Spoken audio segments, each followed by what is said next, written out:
Hi, I am Kedger on Two Wheels, and today let's talk about how to support your favorite YouTubers, which I hope includes me.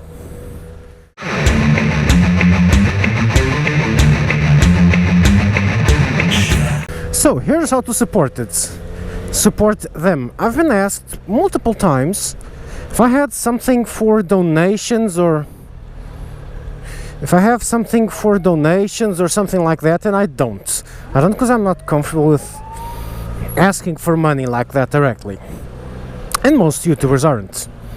So here's how to support if you really like them. It's really simple. You see that little red stop sign over there on the top right there? Over there. See it? Click that and disable ad block for YouTube. That's how you support us, okay? Because there's about 40% of viewers that use ad block, and as such give us nothing. So that's about 40% of income that just flies out the window because of ad block.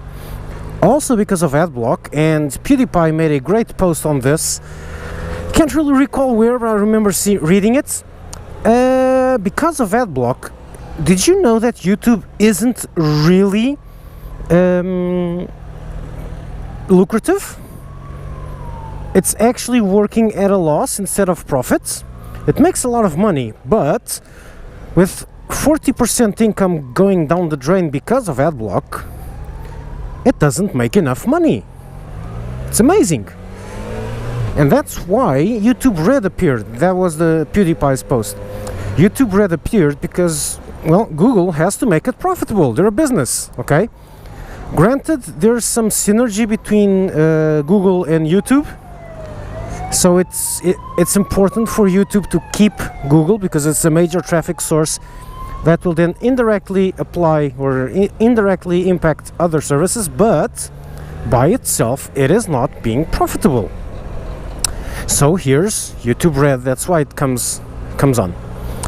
Now, about supporting your regular YouTuber, just disable the ads on YouTube. They're not okay. I hate the ads on YouTube, especially the pop-up ones from the bottom of the video. Okay, those I don't really like. But on the other hand, usually the ads from Google, they kind of make sense. If you're watching a review of a bike, you won't get Viagra ads. You'll get ads for bike gear and local shops selling that bike and stuff like that. So that kind of makes sense. Okay, if you really want to support them, you can also click on the ads. That's a way to give a few cents. Each click is like 1 cent or 2. It's a very little amount, but it adds up eventually. So that's how you can support your guys. And speaking of support, I have been dabbling a bit with Instagram, and I'm trying to grow Instagram and grow Facebook a bit by making, let's see if I can do this, 1 Instagram a day keeps the doctor away. No, but here's the deal and why this is relevant. On YouTube, everything's really transparent for the content creators. Their business model is actually fair, okay? They give you 60% of advertisement income or 40% of advertisement income. It's not 50-50, but it's kind of like that.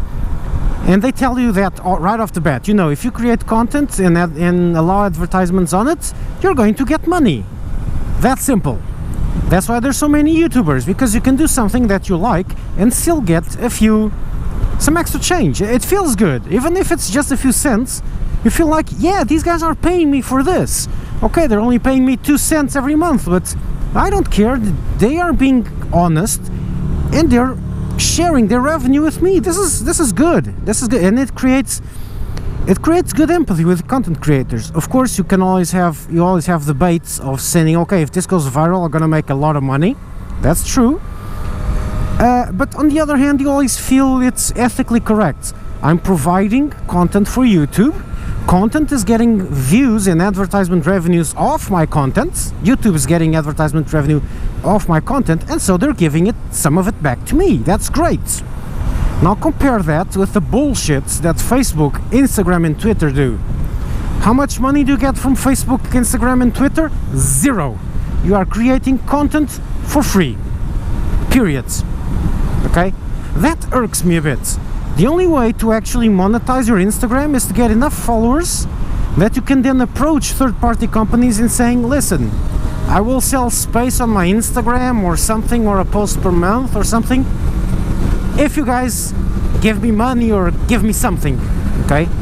And that sucks, because Instagram is making money off us, off you. You're going out, spending money, taking some pretty cool pictures, spending a lot of time, and that time is paid, especially if you're an artist, so that's your livelihood. Making posts, incredible pictures for Instagram, and they just eat your intellectual property rights and give you nothing in return?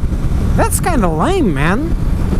That's why I have been putting off Facebook and Instagram for so long, but now it's going to be more of a hobby. Nowhere near the amount of effort and dedication I put to YouTube, because that's the whole deal. Since YouTube is being nice to me, is being ethically correct, I go the extra mile. I make sure the content is good. I want to do cool things for it, because it feels right. On Instagram, nah, whatever. You know what I'm saying? It feels more amateurish. Vimeo goes the entire opposite way, in that in order to create content for it, you have to pay them, which is even sillier. Vimeo could have been a great alternative, but no. You pay us, so we host your content, and you pay us, so we put ads on your content, and maybe you get some return of it. What? Go home, Vimeo, you're drunk. That's not a good business model. Google does good business models. In fact, their business model is making good business models. Oh, let's go on to another rant. By the way, do you know how Google makes money? Google sells ads, and it trades, basically trades, how am I going to put this? Good feelings into ads. They trade your goodwill for advertisements. How? They give you for free services, good services they make sure are the best you can get. They give them to you for free. They cost a buttload of money.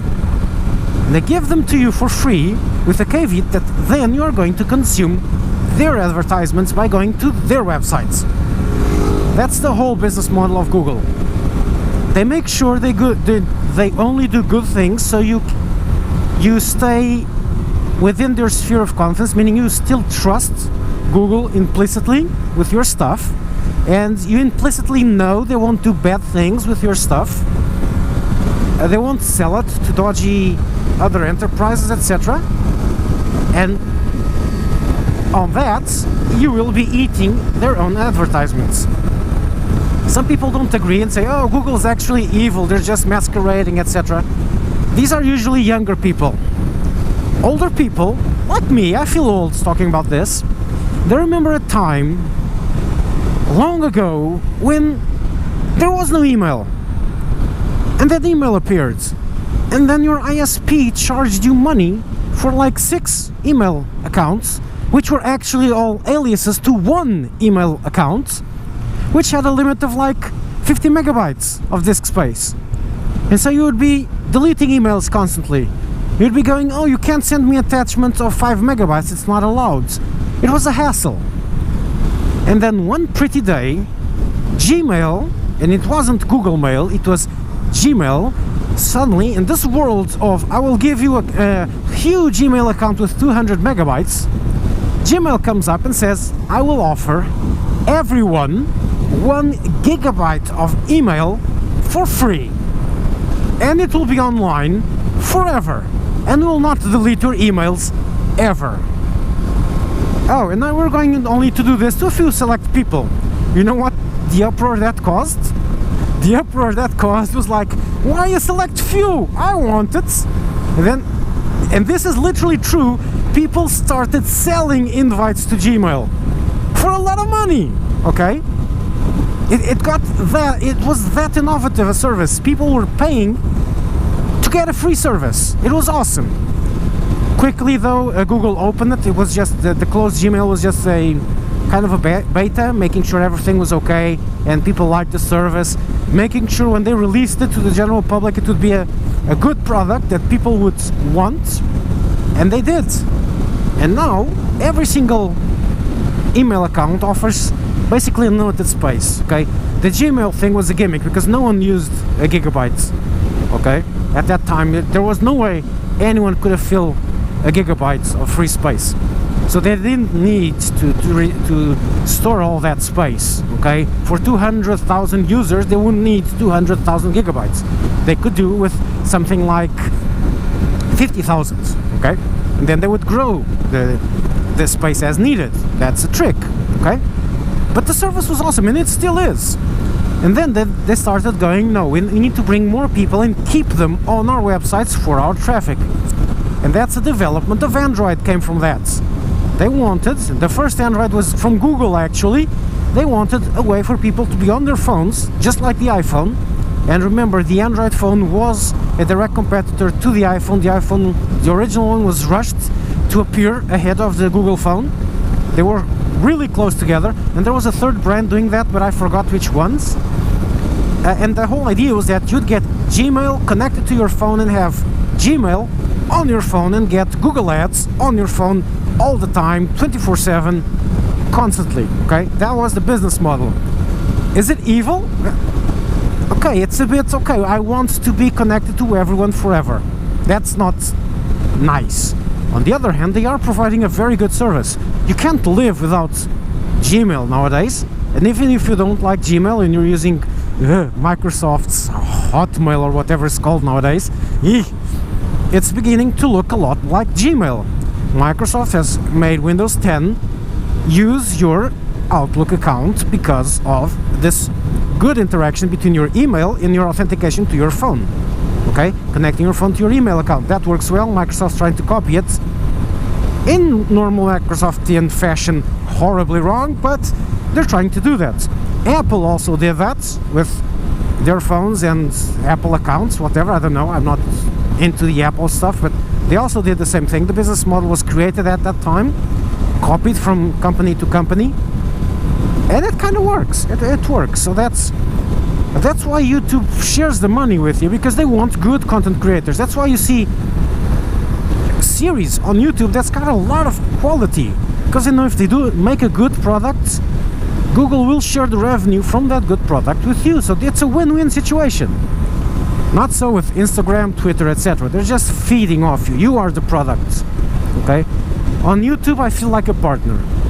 I do good things, they give me back good things. Twitter, Instagram, etc. I'm a customer. It's not the same level of relationship, and you feel it as a creator. You feel these different levels of engagement with the company.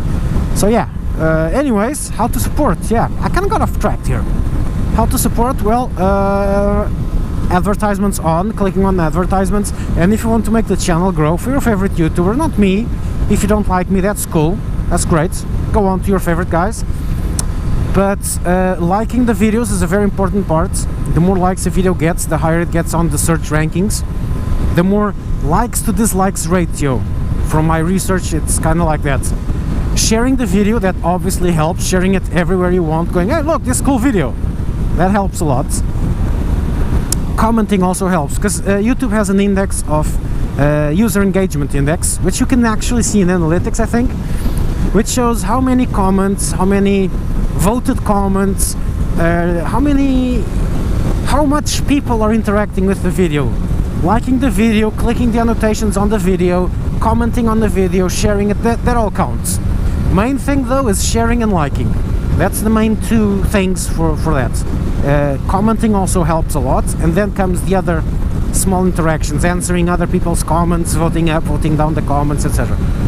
So that's how you can support your favorite YouTubers. We don't make a lot of money. This is always a hobby. The only guys that can make enough money to actually make a living out of it have to be like, for my economy, I would probably be able to live off YouTube if I had like 100,000 subscribers. Let's say, off the top of my head, let's say I could get 20,000 views regularly on any video, then I could live off YouTube. But even so, the big guns in motovlogging like Chase, Baker X Derek, 6'4" Honda, Snowcat, those guys that are living off this, it's not just this. They make a living out of YouTube, and they've got a lot of subscribers, like 300 or 400k, but it's not enough. So they sell merchandise for their channel. They have Instagram accounts, and they're very likely being sponsored on Instagram accounts. They got a lot of other stuff going on, because it's just not enough money. You don't make a lot of money. Remember, 40% of the income goes out the window because of adblock. So that doesn't help. And I think I did not want to exit here. Oh, fuck, where I was. Oh, man, I came on the... Oh, shit. Made a mistake. Didn't want to come here. Okay, I was distracted. So yeah, it's not a lot of money, but it helps. It helps staying creative when you feel, I don't really feel like it, but no, oh, hang on, there's money involved in this. Maybe the next video will be the one. Or it's like, okay, yeah, eventually you grow enough that for me, it starts becoming, it's not a job, because it's still fun to do. But at some point, I have to make a video this week. And why do I feel this need to make the video every week? Because I find it's disrespectful for people that are subscribing not getting a video every week. Okay, I find that disrespectful. That's the main one. The secondary ones, because I feel good making these for YouTube. I don't feel like I'm being exploited. So there's that feel good thing of YouTube sending money back towards us. That's even though it's very little, it doesn't matter. If it pays for a bit of fuel or a percentage, a hefty percentage of my fuel, then that's cool. Okay, I feel good for that. They're like, yeah, okay, that's cool. Unless I get a huge following on Instagram, I'm not like, I'll just keep using Instagram as I am, and as I'm using Facebook, which is a faster way to talk to subscribers instead of having to make a video, which has a time lag of at least a week, sometimes more than a month. I can just make a quick, hey, look what happened today thing with Facebook and Instagram. That's the point of it. I'm not making specific content for it just because. Unlike YouTube, I make specific content just for YouTube because it's nicer, and it's the thing I prefer. I really like photography though. That's the only reason I am giving Instagram a little twirl, is because I really like photography. I always did. Even though I'm not very creative at all, but I get a scientific way about it. I see what works, what doesn't work, and then I follow what works and discard what doesn't work. Yeah, literally, I did that with the videos and it kind of works. So I really like photography, so that's the only reason I'm keeping up with Instagram. I'm trying to improve the photography skills and share some of the cool pictures I managed to snap every now and then. Every 300,000 tries I eventually make a good one, so that's a way to share. And this has gone way longer than I wanted. It's branched off into 5 billion different topics, so I got a little off track, a little sidetracked, and that's perfectly normal, but it's time to close, and so that's it. Cage, you're out.